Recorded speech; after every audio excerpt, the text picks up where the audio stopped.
Russell Brand is an award-winning comedian, political activist, and star actor who won the British Comedy Awards for Best Newcomer and then Outstanding Contribution to Comedy. He went from leaving home when he was 16 to getting expelled from school for illegal drug use and being arrested 12 separate times, to touring around the world spreading his recovery movement, helping people overcome their addictions. Need motivation? Watch a top 10 with Believe Nation. Top 10, I got a top 10. Got my motivation high for my top 10. Gotta learn from the wise women and men. All my life, like 9 and 9. For my top 10, top 10, 9 and 9. This one's for my top 10. Hey, it's Carmichael, and I make these videos because you are probably the most ambitious person in your circle, but you know you're capable of more, and you get that push by surrounding yourself with the best. So today, let's learn from one of the best, Russell Brand, and my take on his top 10 rules of success. Enjoy. Okay, let's kick it off with rule number 1. Say no a bit more. Burning out and the joy of no. There's a joy to saying no now. You remember when everything was about saying yes and being positive, say yes to life, say yes, yes you can, change, hope. Well, that's over. Now the joy is in saying no. Perhaps we say yes to things partly because of fear of missing out, which we've covered beyond all doubt. Perhaps we feel that there's always something to gain. I suppose in saying no, there's the acknowledgement that as you are now, you are fine. I used to work obsessively all of the time. If I wasn't writing a column for The Guardian, I was appearing on Radio 2, or being in a film, or writing a book. I still do stuff, but mostly you'll find me doing a transcendent breath exercise or walking with a dog. It's not even my dog, I just walk near it. These days I'm quite happy and content to be involved in pastoral activity, domestic activity, just mucking around with my children and stuff. I suppose for me personally, it's because I'm less willing to be defined by what I do in the outside world, which is a way of saying I'm less dependent on what other people think of me. And that's not easy, is it? Particularly not if you work in media as a performer. But all of us, I think, say yes to things like activities, going out of a kind of... Well, I'll tell you one thing. Like often I think all I want to do is just be at home and be still and be quiet. I'm not going to do things for a while. Then when I am actually at home, I feel bloody anxious actually. I feel like, oh Jesus, there's something I need to do something. I learned something when I spoke to Megan Jane Crabb. She said that food has been attributed moral values. You know, this is good food, like an apple. This is bad food, chocolate. And that's an odd thing to do actually, to attribute moral values to food. And I realized that I do it with activity. I feel that I should always be working, that if I'm not working or not accomplishing, then I'm not valuable, then I'm not a good person. It's only recently that I've started to recognize that both in terms of my carbon composition and general outlook, I'm not that different from my cat, two mammals on a rock in infinite space. My cat's not thinking, I need to strategize, I need to go out, I need to get my name out there. He's just laying down, doing nothing, drifting into the infinite. I'm doing a lot more of that. By saying no, it's not binary, is it? By saying no to activity, you're actually inviting other aspects of life to the forefront, permitting the possibility that the quieter, less vivid, less exciting activity may have a deeper nutritional value. Say no a bit more. Rule number 2, be grateful. So we talk about the important spiritual principle, gratitude. You have to be grateful. I'll tell you why. Because when you are grateful, you become less self-destructive. Here's how I use gratitude in my own life. Second something goes wrong, like maybe, I don't know, what if I don't get a job I want? Or what if my wife won't give me what I want? Possibly it's conjugal activity, or possibly it's some kind of dinner, or possibly it's approval. You know, there's a myriad of things that I require from my life partner, wife, partner. Gratitude means that instead of focusing on the one negative thing that I'm not getting in that moment, I focus instead on the many things I already have. 2 wonderful daughters, this beard, a lovely house, freedom, not poor anymore, not on drugs no more, not signing on. I've got a tattoo of a snake on my finger. People can argue if they want that it looks like a worm dragging a handbag. They can say whatever they want to me, but I know that it's a Mark Mahoney original. The principle of gratitude is an important one. We can control our consciousness through attention and intention. If we attend to the things we're grateful for, our physical health, even in situations, and particularly in situations when things aren't going our way, that is when we must be grateful. Find the many positive things in our life, list them, meditate on them, not on the negative. Rule number 3, live in the alignment with your tendencies. When you say in the book, you said, this manual is for self-realization, comes not from a mountain, but from the mud. My qualification is not that I'm better than you, but that I am worse. What led you to it? What led me to that book was the realization that there is a tendency in me that keeps manifesting itself and realizing itself, that there is a need and a hunger that doesn't seem to be able to be fulfilled without some kind of spiritual component. And spirituality, Larry, I spoke to that Yanis Varoufakis the other day, and he said to me, interestingly, does it really matter if the material world preceded spirit, or if spirit preceded the material world, whether or not a conscious being created the manifest world or not? The fact is, all of us feel the tendency towards kindness, compassion, and love. And when we live in alignment with these tendencies, we feel better. And C.S. Lewis wrote extensively about how we needed to be good, that somehow it's built in us, this tendency to be good. Rule number 4, help others. Helping other people. Look, I sometimes don't want to help other people out of laziness and selfishness.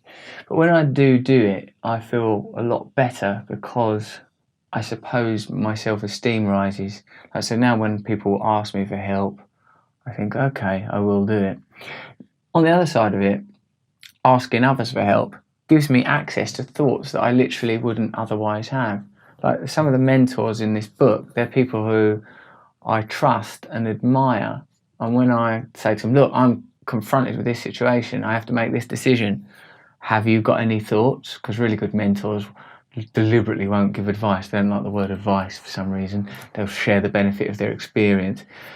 I give advice. I'm much more, here's some actual advice, follow this advice. And I like to sit back and see what that advice does, like the blue touch paper, like the beginning of Mission Impossible, see if that advice pays off. Now, I take it pretty seriously with people that ask me for help. I think, right, all I want from this person is for them to be happy and fulfilled. And how? What do I know from my program that can be useful to them? Then I try and convey it. And then asking others for help. It's like having faith, isn't it? You know, you have to have faith in kindness and love and the possibility of a beautiful life. Lately I've realised that what I consider to be myself is just a tiny cork bobbing on an ocean of possibility, and that my identity, Russell, with my drives and memories and impulses, is just a temporary pattern that I hold on to, and you can change it and let go of it. I do believe people have an essence, an individual refraction, such as if a light hits a disco ball.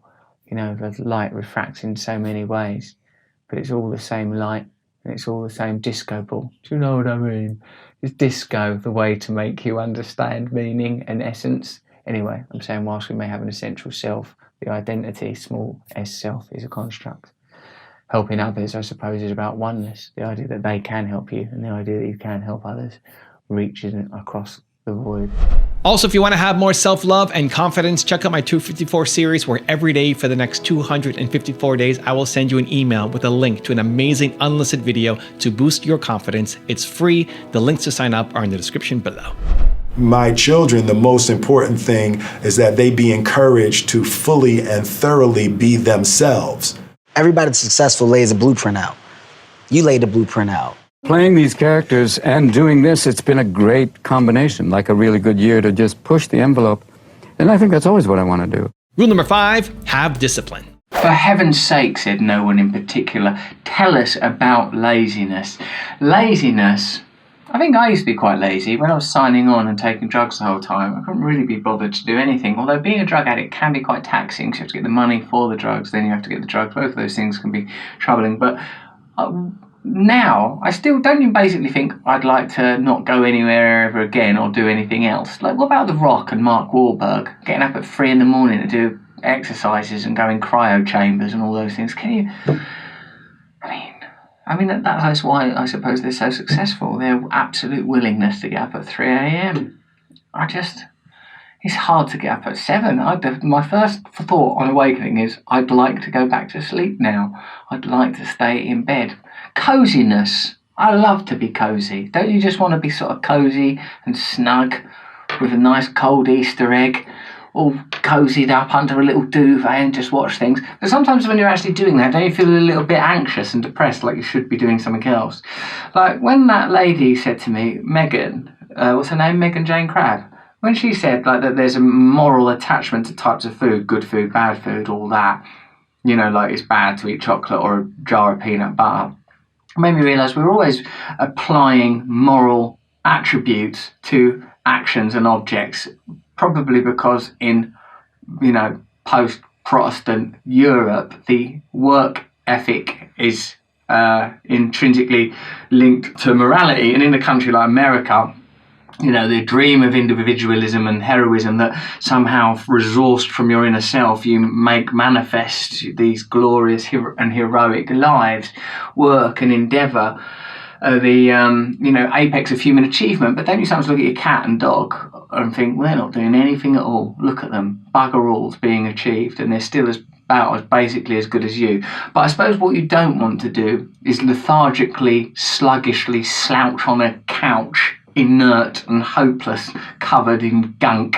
You want to get out there and be a bit more vibrant, do you? What I've got now is I've surrendered my will, absolutely. Not absolutely, I'm always taking it back, but I've surrendered my will to a degree. It means that I do several things I don't want to do each day. Like I go for a run with the dog, I do Brazilian Jiu-Jitsu, I pray and I meditate. I'm forever plunging myself in a cold liquid thanks to Wim Hof. Check him out on Under the Skin. If I go half an hour without shrivelling myself into frigid, freezing oblivion, I feel like I've not done my daily duty. So laziness, what is it really? A lack of energy and a sort of a purposelessness, a sort of nihilism, a personal nihilism, I think, a sort of the thought that, well, what's the point in doing anything?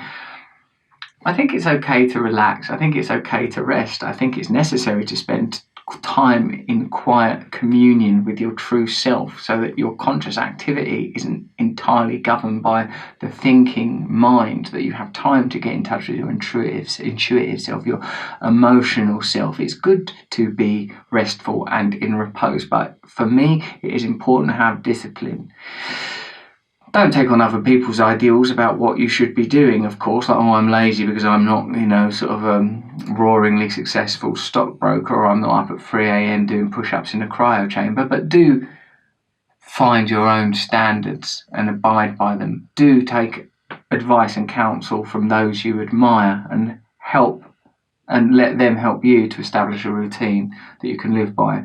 Because I suppose laziness is only relevant if you feel that you're not fulfilling your potential. Because some animals, cats I'm thinking of in particular, don't do bugger all, and they don't seem to let it bother them. And we're all just carbon-based mammalian life forms, ultimately, except for our ability to articulate our conscious thoughts and our potential connection to a divine frequency. But, that's not going to stop you eating Easter eggs on the settee. Rule number 6, have kindness and compassion. I don't know the best way to achieve making a difference. Who does? I think it probably is true. I'm returning in my own life to quite simple principles such as kindness and compassion, and the acknowledgement that all of us on some level feel lonely, and all of us on some level feel fear, that there is dear old Foucault, Michel Foucault, God love him, coming along saying there's no universals. Well, I think there are universals. I think all of us feel fear. I think all of us feel inadequate. And I think all of us have the capacity for love and compassion. And I think that for me, my personal philosophy is about trying where possible to overcome my own personal tyranny, my own personal narcissism. Rule number 7, don't be governed by fear. Fear of the future. Much of my anxiety is about what will happen to me going forward. Fear that I will lose what I already have, or that I won't get what I want.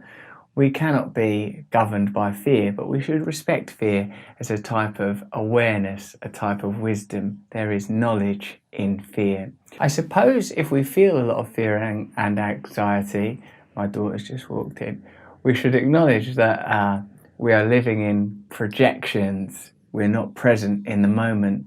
Muji, the great meditation teacher, from whom I get some of my sparkliest blankets, said, we are more than just a vessel for concepts. When you are feeling something, when you are projecting something, try to identify more with the observer of the phenomena rather than the phenomena itself. Say, for example, I'm frightened because I'm flying to America for 3 months to be in the TV show Ballers. What is the nature of the fear, really? I feel like I can get something from being in Ballers, like maybe things will go well and I'll be in Ballers again. Well, that happened last time and it did not resolve my spiritual problems. Fear is a call, as are all physical sensations, to move closer to God, except for things like, bodily symptoms. That might be a call to move closer to some vitamin C or a physician. So there is wisdom in fear, but in many of us, myself, I would have to include in this, that instinct, that impulse, that sensation of anxiety has gone awry. I've witnessed it this way. There are probably multiple neurological networks, and sometimes my bias becomes towards the fearful one, like I live in this circuit of fear, all information causing more fear. Sometimes it takes an external influence, like a powerful mentor, to say, stop being frightened, to sort of jog me onto the positive perspective. Objective reality, they say, may never have changed, eternal and infinite, every moment continually being lived out, always, everywhere, forever. That means there is no change, there is no past, there is no future, particularly not if you can weld your consciousness to the observer instead of identifying with external phenomena.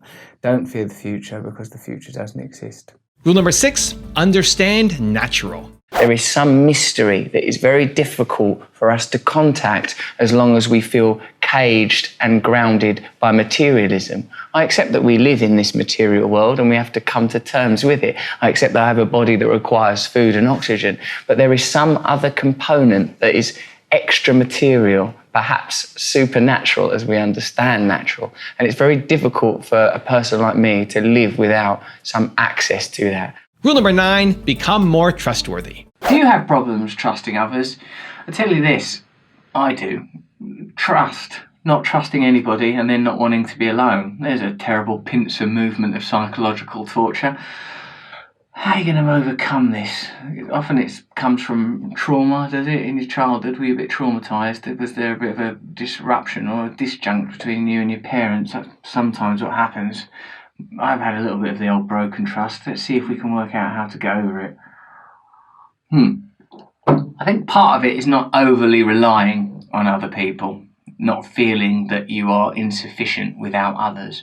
Then nothing seems so high stakes when you think, I ain't enough on my own. I don't need anything from anybody, and I'll get what I need from my own relationship with the unknown and the unknowable. That is not easy. The process of gaining a new perspective is unbelievably painful. To wrench your eyes away from the spectacle, the mirage, the illusion of the material world, agonizing, and for me, an ongoing process. Look at this scarf that I'm wearing. I mean, who am I trying to kid? So, with trusting others, how do I trust others? Communication, honest communication, and knowing that I'm trustworthy myself, knowing that I'm honest and that my intentions are good. These things make it possible for me to trust others. Perhaps thinking about it, when I didn't trust people historically, a lot of it was because I was inwardly ruptured and didn't communicate openly and honestly a lot of the time because I was trying to preserve myself. So I think a good step to take on a journey to trusting other people is to become more trustworthy yourself. That means, I think, do some esteemable things. How many things each day do you do for others? How often do you make a phone call just to check on other people? How often do you do kind things that can't possibly have any material benefit, although the spiritual benefits are quite obvious if you sort of put yourself out, help others. I do it myself. I initially did it like a person, sort of at the end of a gun being prodded into kindness. Now I do it almost automatically, half automatically. In order to trust others, become more spiritually clear yourself. And as they say, if you want to know if you can trust people, you have to trust people. And sometimes people will let you down, but you have to accept that, I'm afraid, as part of the shortcomings of the people in the universe, and know that without taking those kind of risks in the field of human relationships, you'll never know true intimacy. And you have to have true intimacy, because otherwise this is a lonely chasm. And rule number 10, the last one before a very special bonus clip, is have fun. Hello. How are you? I feel very well today, thank you. Oh, good. I'm so glad. This is your first time here, and I'm happy to have you here. I'm very honoured to be here in this chair. Oh, really? Yeah, I really like it. Oh, good. You can come and sit in this chair anytime you want. Thank you. Do you think there will be times when it's impractical? If someone's in it? For example? Yes. It depends on who's in it. They may enjoy you sitting on their lap. It may lift the interview. Mm-hmm. They could be here, and then suddenly I'll be perched on their lap. They'll have to crane round you, but it may induce a kind of sexual energy, perhaps. Let's try it someday. Any of your guests, you can select one at random from a hat, and then I'll just come and perch on their knees, or if we feel very adventurous, further along towards the groin.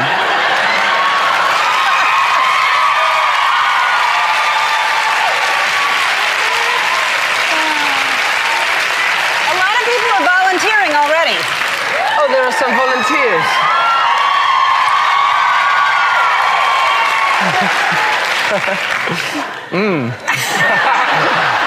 He's engaged. He can't do that. Yes. Not now, anyway. The conditions of an engagement prohibit that kind of midriff activity.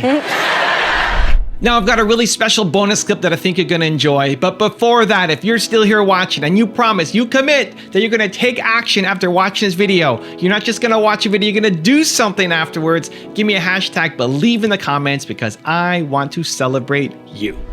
Talk to us about holding a grudge, they say. Who says that? Who's that bothered about holding a grudge? Well, evidently it's an issue, so here I am talking about it. Are you holding a grudge? Ugh, me and my grudge. Ugh.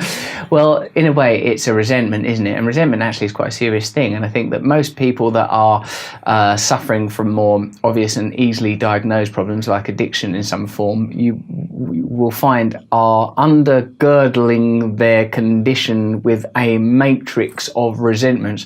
Oh, if you'd had my childhood, or if you lived in my society, I'm talking about myself personally, in fact, but with all my mental health and addiction problems, I mostly pointed the finger at external things and historic things, personal historic. I won't like blaming the Battle of Hastings, things that had happened to me as being the cause of it.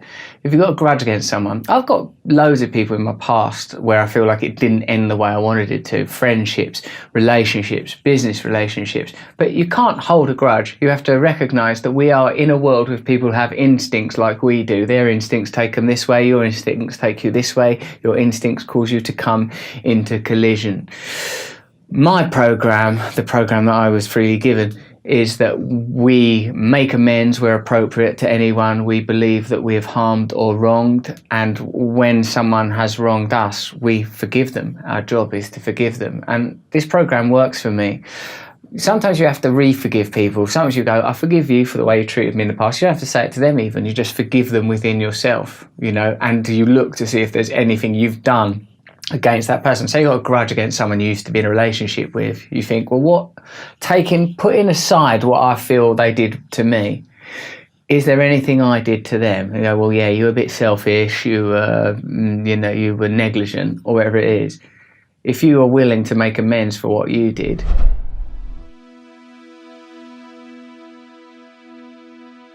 if you want to see the top 10 I did on Kevin Hart, check out the video right there next to me. I think you'll enjoy it. Continue to believe, and I'll see you there. Just because we're hot today does not mean we'll be hot tomorrow.